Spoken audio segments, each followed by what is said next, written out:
First of all, also, thank you very much for inviting me, and I'm happy to present, again, what can I say, a special place. As always, Dürrnberg is really something special, as you will see. But we slightly shift in time from the early Iron Age to a somewhat later period. Dürrnberg starts only at Latin D1, so there's no Latin C things happening actually on Dürrnberg, which is different to Hallstatt, which is only something like 30-40 kilometers away. As one of the major centers of Iron Age Europe, the salt metropolis on Dürrnberg offers, let's say, extensive data on transalpine communication and interregional contact. One of the main location factors of Dürrnberg and the broader Salzach and Saalach river region is their excellent topographical position on the northern fringe of the Alps. Rivers and valleys served as transport axes whose course made the region an important communication corridor. From a supra-regional perspective, the title of my presentation becomes clear. Dürrnberg literally sits in the center as the spider of a wide-span network, like a spider in a cobweb. To the north, the valley of the Salzach opens up into the foothills of the Alps and connects routes to Bohemia, the Main River, and the Danube. In the south, numerous tributary valleys lead from the valley of the Salzach to the Tauern passes, and from there they provide access to Upper Italy and the Caput Adriae. In addition to those traffic routes and communication lines, an abundance of raw material deposits in the region have played a fundamental role in the prehistoric development and supra-regional connection of the area. The exploitation of copper resources started at the beginning of the second millennium BC and was responsible for the first economic flourishing of the Salzach region in general. As early as the Bronze Age, salt mining at Hallstatt supplemented mining of metal ores. In the early Iron Age, salt mining became even more intensive and took on almost industrial features in Hallstatt, that is. When salt deposits were being exploited at nearby Dürrnberg in Hallstatt D1, so in the first half of the 6th century BC, one of the most important centers of Central European salt mining emerged in a relatively confined area. The economic structure of Dürrnberg involved not only the actual mining area, but a very complex system of exchange and supply that reached far beyond the closer hinterland, which was in fact very, very important to supply the mining workers, whoever that was, with food and also wood, for example, for establishing the mines, but also the settlement areas. And salt mining eventually led to exorbitant wealth, which was displayed in many of the approximately 400 collective graves. The range of grave goods of approximately 1,000 buried individuals, as being discovered for today until today, reveals a complex, multi-layered social differentiation. Social hierarchy is inextricably linked to the economic structure and organization in salt mining. Mining archaeology suggests that organization of salt mining was closely connected to kinship relations. Lineage and clan structures thus also determined the economic structure of the salt metropolis. During all periods of burial activities, single individuals of both sexes stand out from the mass of relatively richly furnished burials. The diversity, origin, and material of the grave goods, material is very important, at the same time reflects and discloses their social position. All three factors in turn demonstrate the fundamental importance of interregional communication and also mobility, which may be disclosed by material culture that deviates from the local or regional norm. Beyond the archaeological identification of single individuals as strangers, so to say, as for example a Latin A man, sounds weird, a little bit Latin A man, who probably came from the upper Italian Adriatic Este culture or other presumably foreign objects, the Dürrnberg as a melting pot, as you can call it, offers abundant data for chorological analysis of communication in a broader sense. As a cosmopolitan center, it was always open to a variety of material and also, and which is maybe even more important, and immaterial influences, which it processed and passed on in transformed ways. In this respect, I refer to a medium-centered model of communication by the late Lars Elleström, a media scientist and comparative linguist at Linnaeus University in Sweden. In short, he says, I quote, "Communication is to be understood as communication among human minds," which is important, and media product refers to the intermediate stage that enables the transfer of cognitive import from one or more producers' minds to one or more perceivers' minds, as is shown in this graph. The media product is material, that is what Elleström says, is material, a physical entity or process with the capacity of triggering mental reactions through semiosis, which for material culture studies is a very fundamental model, I would suggest. Consequently, this process involves not only individuals, but also social entities with a shared repertoire of common ideas as participants in this communication. The media products thus comprise items as semiotic, as I would call them, containers of information that can vary in terms of function and content according to specific cultural milieus and interpretations. The model thus quite adequately addresses related concepts like cultural appropriation, hybridization, or creolization, which emphasize the role of agency and the reciprocal transformative effects of material culture on materialized mental or cognitive concepts, and consequently on social relations of the local population. In this, of course, the politically powerful and economically potent persons of those social groups played a decisive role.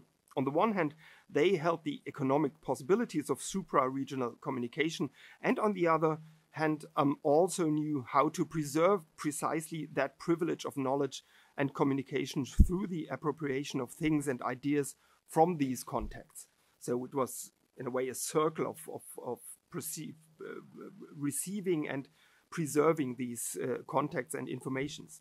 On the basis of three Hallstatt D, Latin A, and Latin B burials, the changes in the quality, intensity, and spatial structure of these modes of communication and mobility will be described in what follows. First of all, grave 353. I will first present this grave, which conveys late Hallstatt communication and gender roles. A young woman was buried in a wooden chamber measuring about 2 meters in square.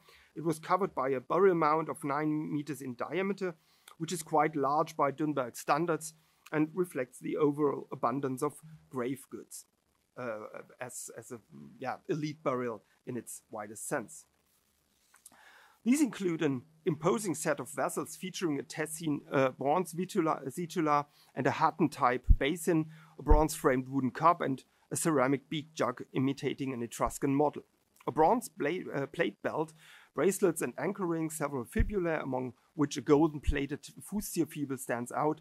Glass and coral beads form the costume. A very rare spindle whirl made of blue glass is surpassed only by the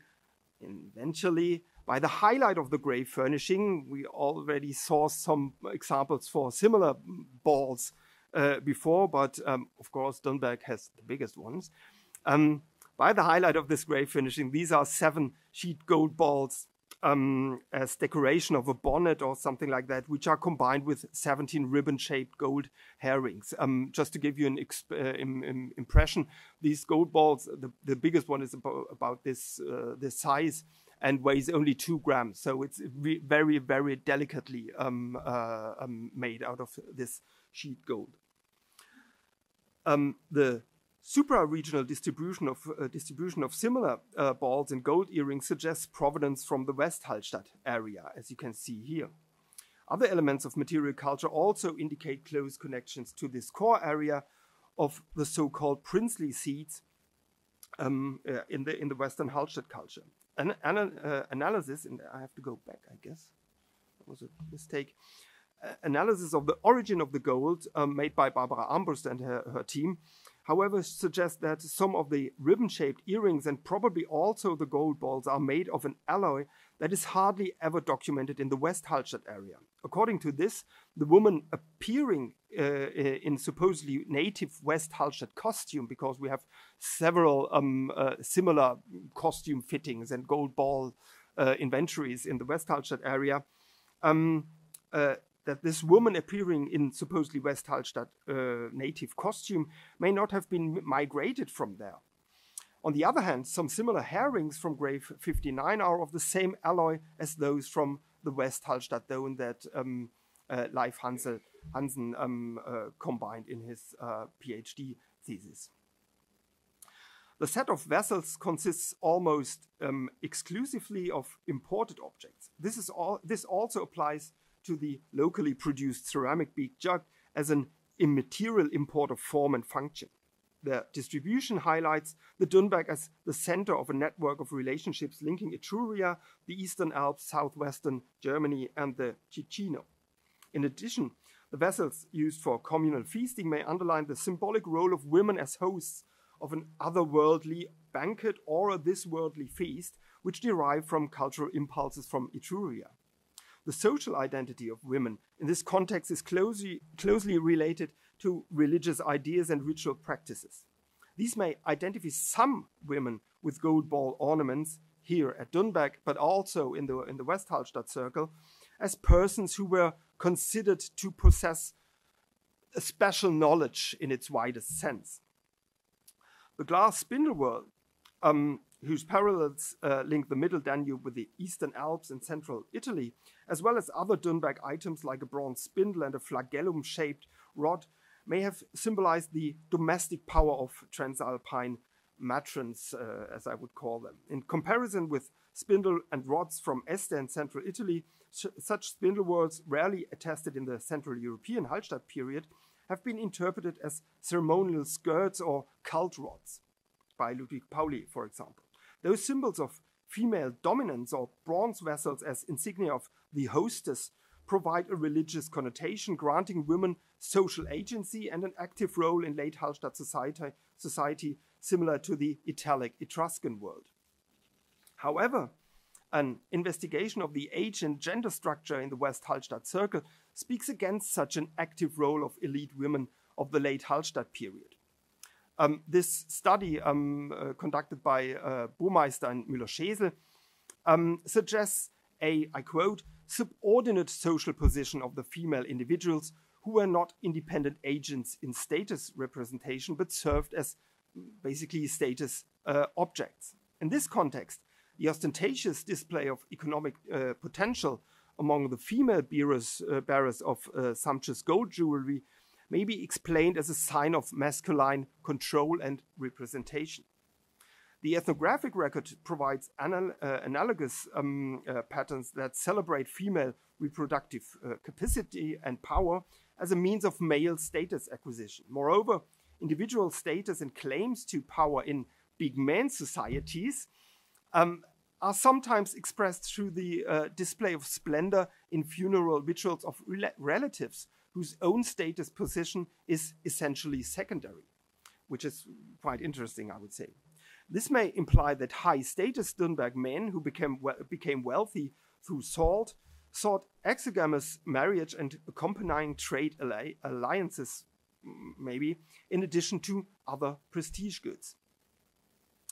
In this socio-economic system, material culture and immaterial meaning derive from a repertoire of cultural phenomena that connected the Western Hallstatt zone, the salt centers on its eastern periphery, the Iron Age cultures of Upper and Central Italy, and the Eastern Hallstatt circle on the Upper Adriatic and in the Eastern Alps.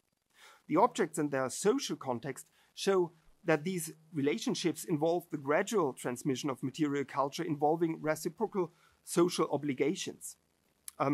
According to ethnographic parallels from sub-recent Africa and social and historical sources from the ancient Mediterranean, concepts of hospitality and social reciprocity also determined intracultural communication among the Hallstatt elites.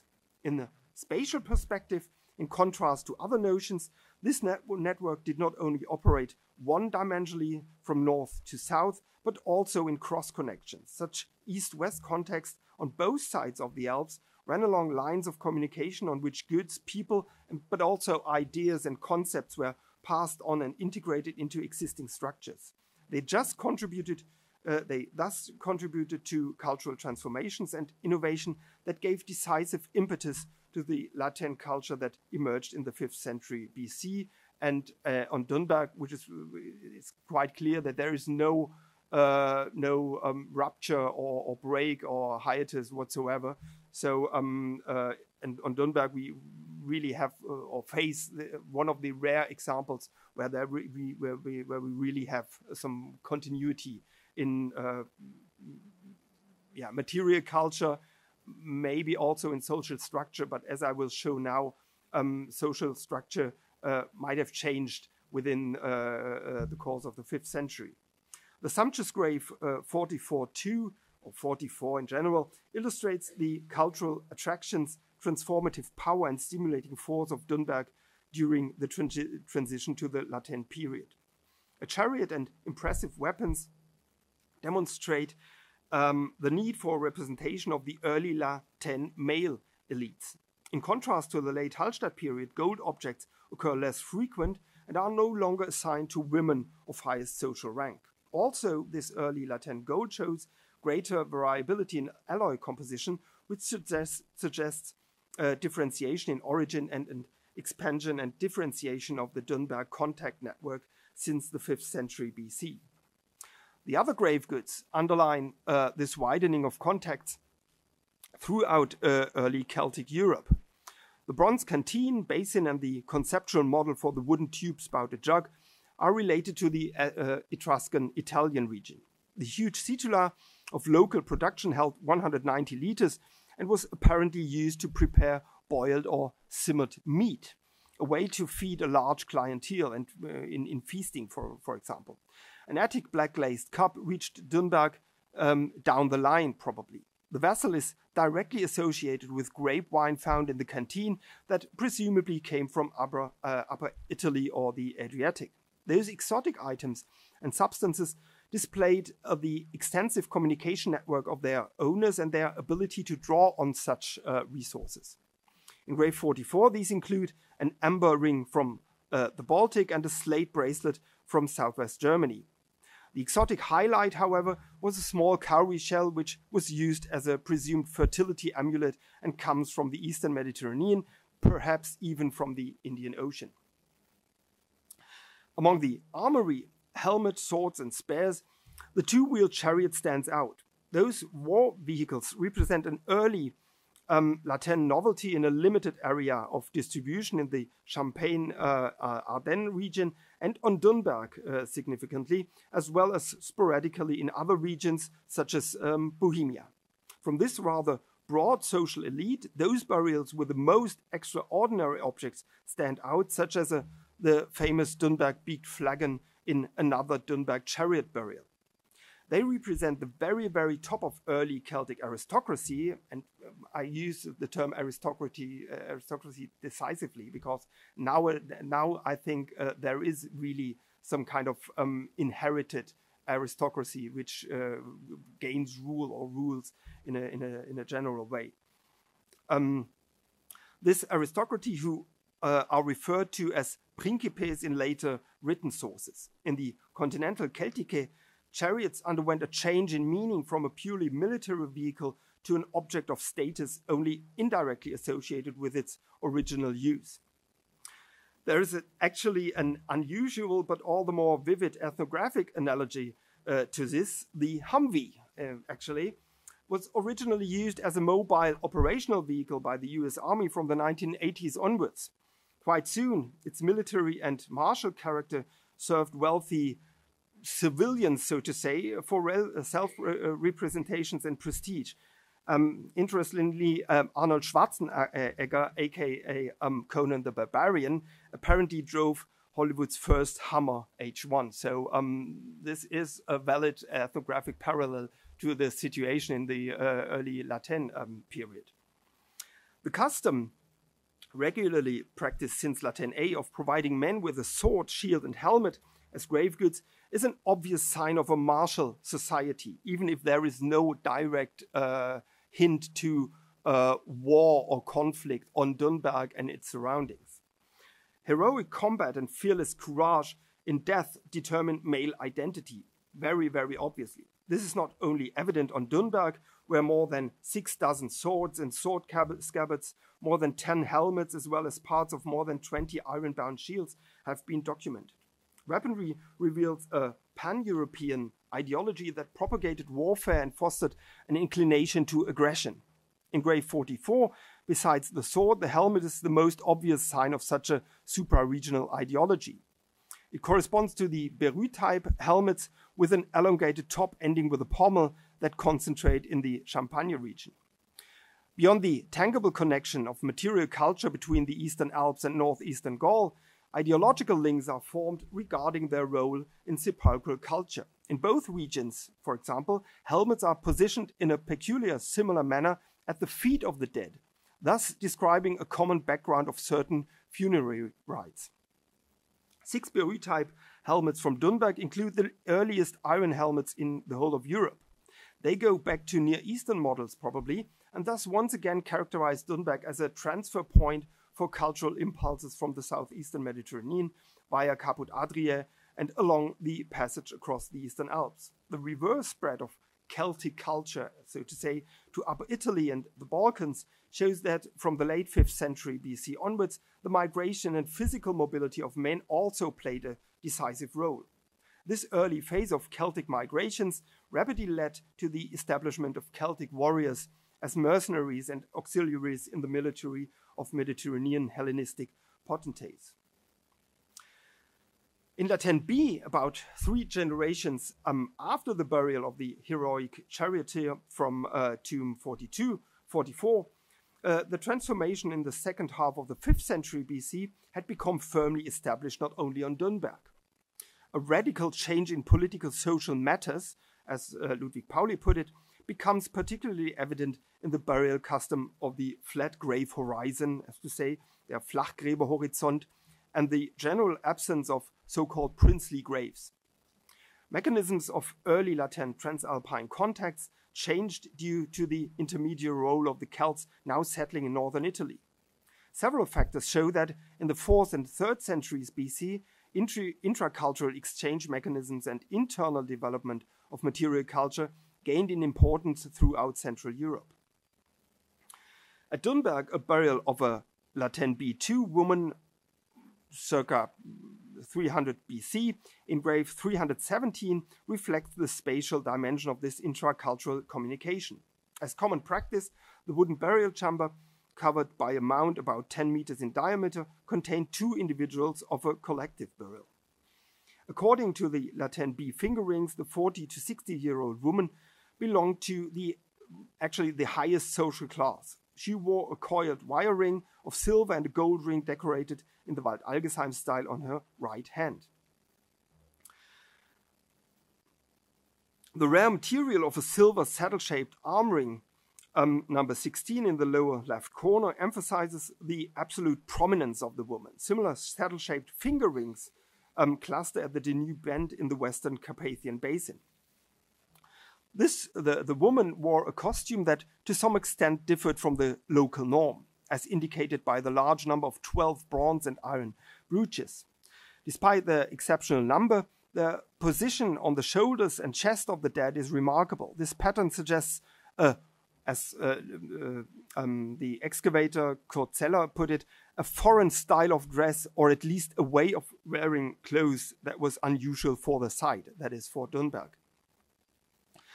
He also interpreted 4 Münzingen-type fibulae as evidence of an origin from the region of the eponymous site in Switzerland. On Dürrnberg and beyond, however, this type of fibula is a popular form of jewelry and thus does not indicate individual origin, as I would say. In contrast, a disc neck ring with animal coating, which is unique at Dürrnberg and quite unique also in the Eastern Celtic sphere, so to say, actually supports such a spatial ethnic attribution. Talkways of this type are a characteristic feature of the southern Upper Rhine area in Latin B. This is probably where the Dürrnberg specimen came from, and it is possible that it reached the northern edge of the Alps together with its owner. Yet, an extraordinary necklace links the salt metropolis with the Danube Bend in northwestern Hungary and points to the opposite direction, as do other items that I mentioned before. This coincides with the aforementioned cluster of saddle-shaped finger rings. The necklace consists of amber and blue glass beads together with 24 pale pink raw coral rods. The marine raw material, which is also used for the disc of one of the Münzingen-type fibulae, possibly comes from the Meso-Adriatic region.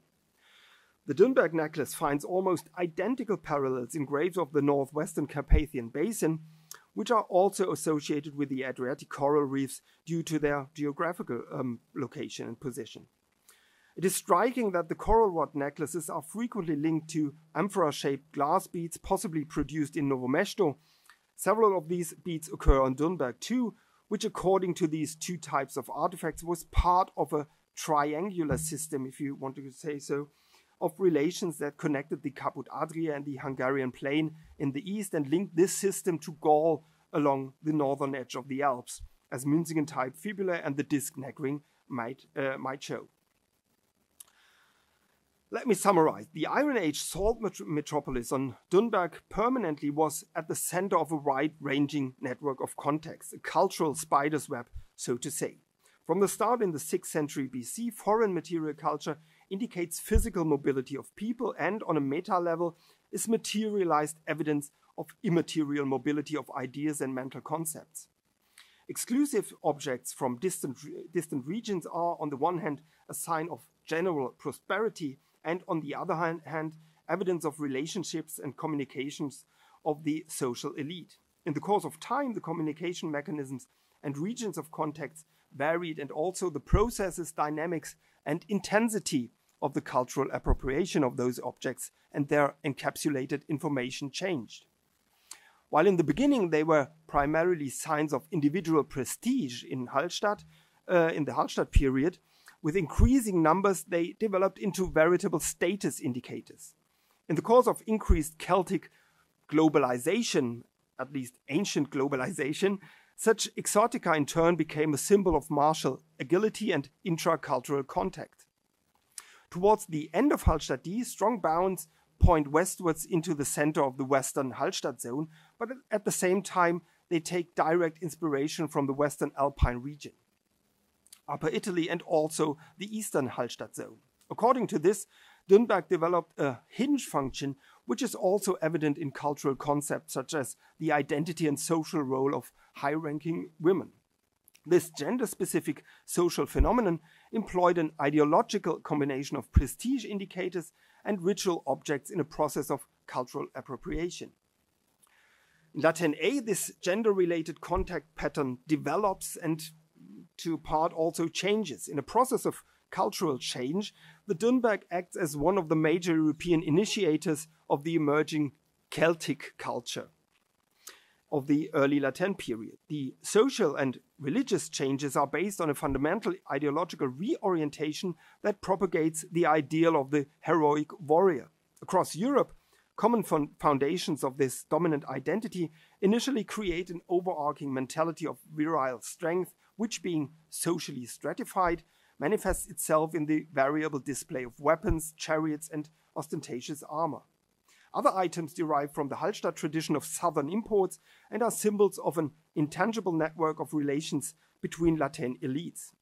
In the context of hospitality, the alliance and elitist status consciousness, they serve as to cultivate supra-regional relationships.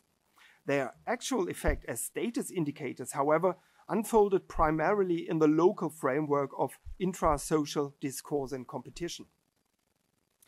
In Latin B, the stimulating effect of external influences is gradually replaced by intracultural communication. While external items like coral or amber are still used for negotiating social relations and also social differentiation, they are generally integrated into a complex of inner Celtic cultural elements. The Celtic migrations resulted in an increasing physical mobility of individuals and populations, which caused a homogeneous pan-European Latin culture. This homogeneous Celtic material culture continues into the late Latin Opera civilization. Again, belt fittings and other rather mundane items are not signs of ethnic groupings or collective mobility across regional borders, but relics of trans-regional intra-elite contexts, as is shown with these belt fittings. Similar to the early Latin period, those markers of status and identity did not function as a means of ethnic regional information, but as visible symbols of social affiliation and group membership that could be read throughout Europe, at least by the elite. And this is when I thank you for your attention with the Dürrnberg big flagon, which has to come in every presentation and wasn't shown right now. Thank you very much.